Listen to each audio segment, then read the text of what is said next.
Well, it's about 5:30 in the evening here. I gotta get cracking. I was feeling kind of cooped up and squirrely at home, so I made a break for the farm here. So it's getting on evening. I'm gonna try to set up a camp. I found a spot where the snow's kind of melted.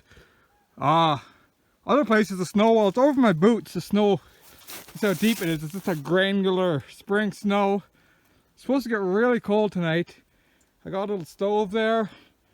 Anyways, I got a plan. Let's get going.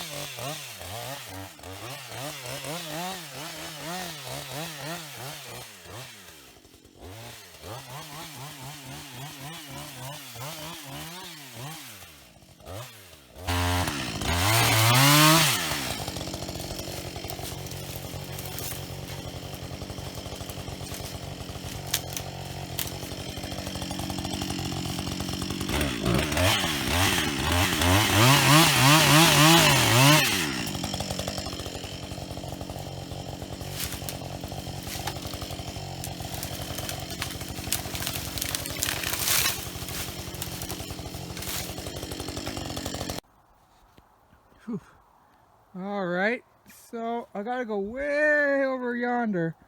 I know it's best to bring the sled. The sled doesn't track good in this snow when you're walking ahead of it. So no, I gotta go over there with an axe and gather a whole bunch of boughs and start putting a roofing on my my structure here. Okay, well, I'm back. It's a different day here. The first evening when I was here, I walked a deer trail and got all my boughs from there. I think I took 3 or 4 trips and whoop, hauled them to here.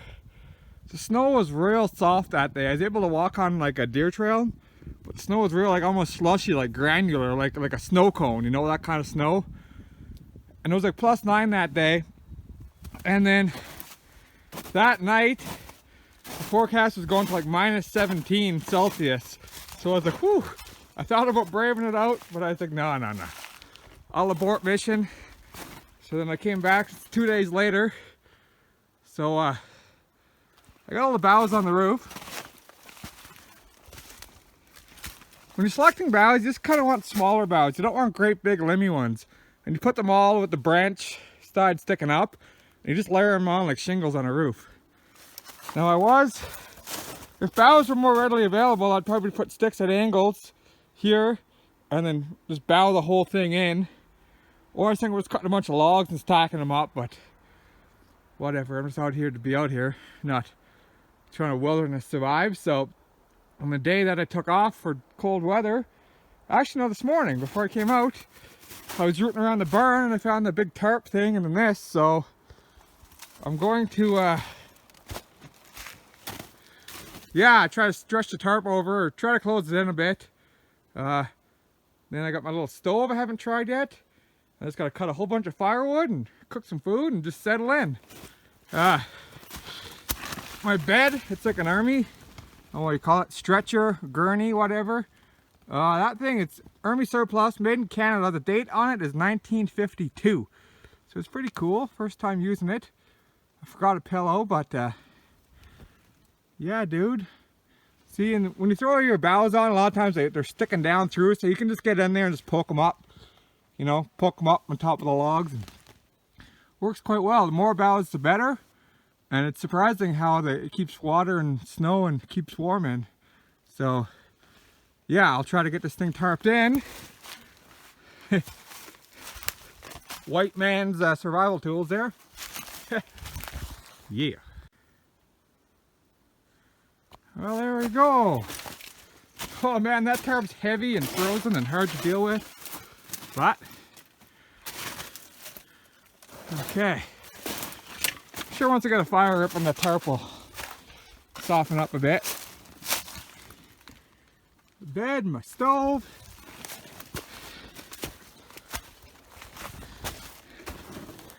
Alright, I can pull the tarp up a bit and, you know, do some adjustments to her, but there we go. A little haggard looking, but that's my shelter. Cool. Now I just got to go on a search for a bunch of dry wood, stockpile my firewood, and light the stove. Probably let that burn for a while, let the new paint burn off, and yeah, I didn't bring no sleeping bag. It's kind of a quick whatever I could grab and got out of the house quick kind of deal. So I got like 3 kind of wool blankets plus the stove. So yeah, that should be okay. Well, it's a lot of work setting up a camp like this, but once you do, the reward is quite nice. This is one of those little Army Surplus stoves. Well, this is Army Surplus style stove. It's probably just a cheap knockoff. Those fingers can fold in top of each other to make a flat grill. And then there's 2 handles. You can pick it up and carry it. All the stove pipes collapse and fit in the stove. Or you can fold the fingers out like that and stick stuff on to dry. This is my big cast iron griddle pan. I'm going to be leaving this on here for cooking, and hopefully when the stove gets hot, this is going to get saturated with heat, so even if the fire goes out, this will kind of hold some heat for longer. And yeah, man, okay.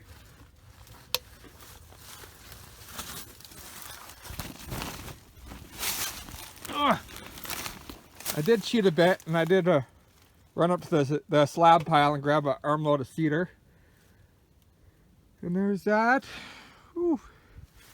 And I'm going to throw that tarp over the wood pile for the night, just in case it snows or anything. Haha. There you go, boys. So yep, there we go. I'm settled in for the evening.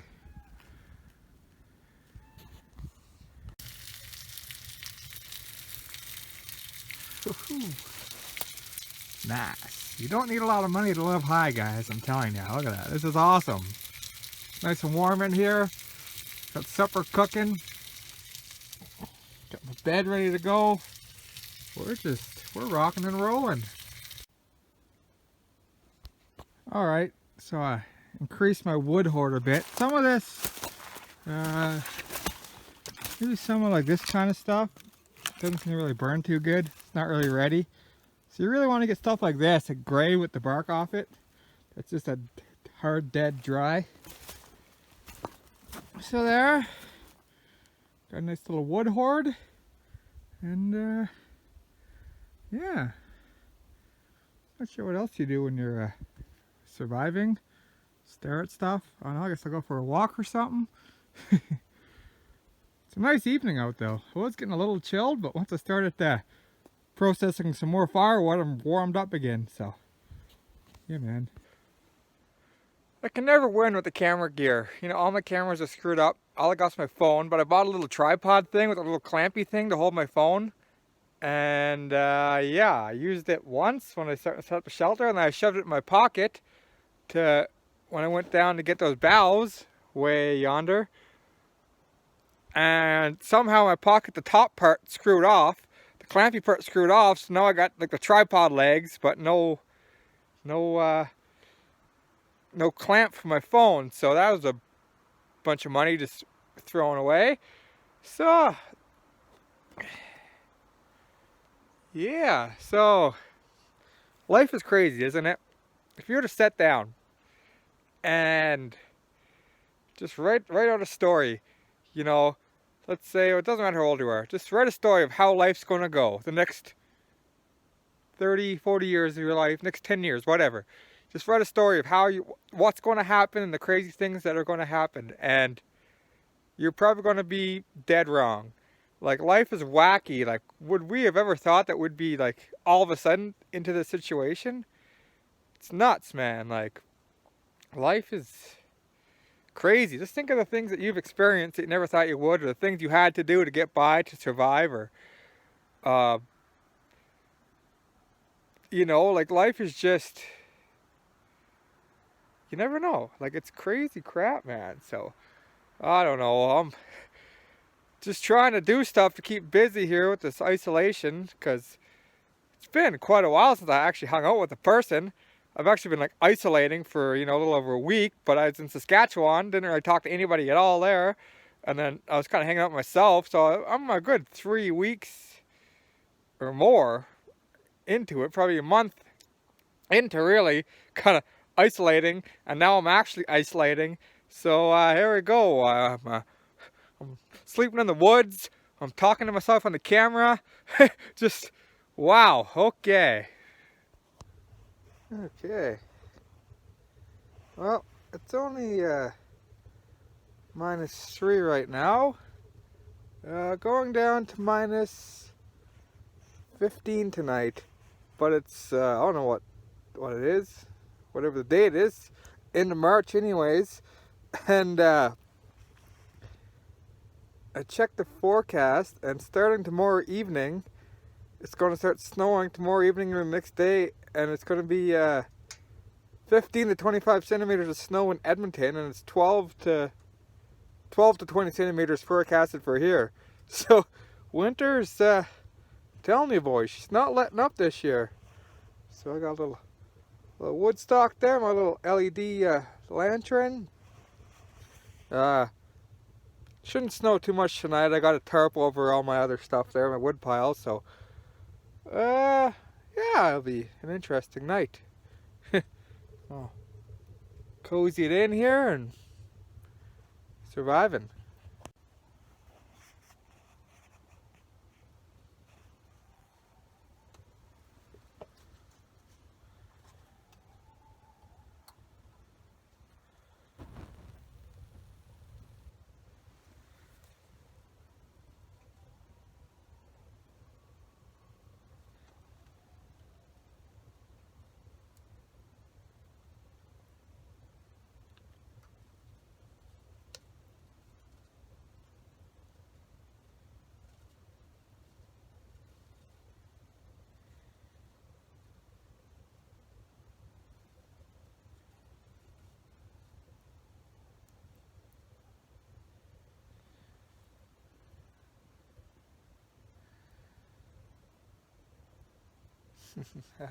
This time last night too, when I was leaving the woods for the night, the coyotes were just going crazy.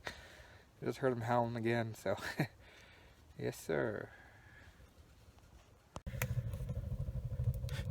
Alright, got the old stove just huffing. Should probably turn that draft down, but got some food cooking. It's about, I don't know what it is now, about -9 I think. Feels like -12 or 15 or something like that. So big question, did I survive the night out here last night? And the answer is not really. I made it till about 4 a.m. and at 4 my feet, just my toes were freezing. You see how it's set up? The bed's real low against the ground and the stove is really needlessly high. So, you know, like, I'm laying kind of at the bottom side of the stove, so you're not getting no heat. Like, if I would just kind of prop my body up to the level of the stove, you could feel the heat a lot more. So I'm going to take those big long legs off, and I'm going to set just the nubs right down on just 2 center blocks. So I'm going to put the stove down on 2 center blocks, take the legs off, and then my cot, underneath the legs of the cot, I'm going to put it up on center blocks. I'm going to raise the bed up, I'm going to drop the stove down, and then it's quite open there because I kind of threw this together. So I found a piece of tin. I'm going to cut a hole in a piece of tin, seal that up, try to work on this top seam a bit. I don't know. I think I'm going to scooch the stove out this way a bit and maybe shove the bed in that way a bit just to get the stove kind of more centralized on my body. And I might even shove this over. I might even shorten this up by a couple of feet maybe. I don't know. So there's a few things to work on. I got about -16 last night at the coldest point, and the stove just had to be ripping. Like, I just had to keep hauling in wood, and just every like hour, not even half an hour, I don't know, all the time I just kept shoving the stove full of wood, just kept force feeding it. And when the stove was this full ripper, like actually like starting to turn red, it was manageable. But as soon as it died down a bit, it was whew. But you know, if I had a good sleeping bag, one thing I need to invest in for my motorcycle and for this kind of thing is a good warm sleeping bag. I just had these blankets, so it's pretty ill-equipped. So at 4 I got up and tried to go for a walk and warm up my feet, and they just felt like icicles. So I said, screw it, I called it. Went up to the house and warmed up and slept. So now I'm back out here just cooking some lunch, and I'll do a few little updates to the old tent. Wow. There, you see now when I lay, my body's in line with the stove. Before, my body was like in line with the bottoms out of the stove, so I think that's a lot better. I'm kind of jammed up against the top, but that's okay because when the hot air rises, I should be in a warmer spot. And I got the back kicked out away from the wall, just so I'm not so jammed in there. I think I should be out more centralized in the heat. I could close the tent into here, but yeah, got a piece of tin installed. I got a bit of sealing up to do there, but be fine for now. So that's it. That's all I'm doing for now. It's still some room for improvement, but it's dramatically better than it was. Ugh. A massive snowfall starting to set in here. See, I got the top all tied down here. Got the corner tied up. Ugh. Yeah, I got my wood tarped off. I drug those down thinking I was going to use them. I never really did yet, but yeah, so that's kind of janky. I know the tin should be on top of the tarp, but we're okay for now. She's still kind of rough and tough, but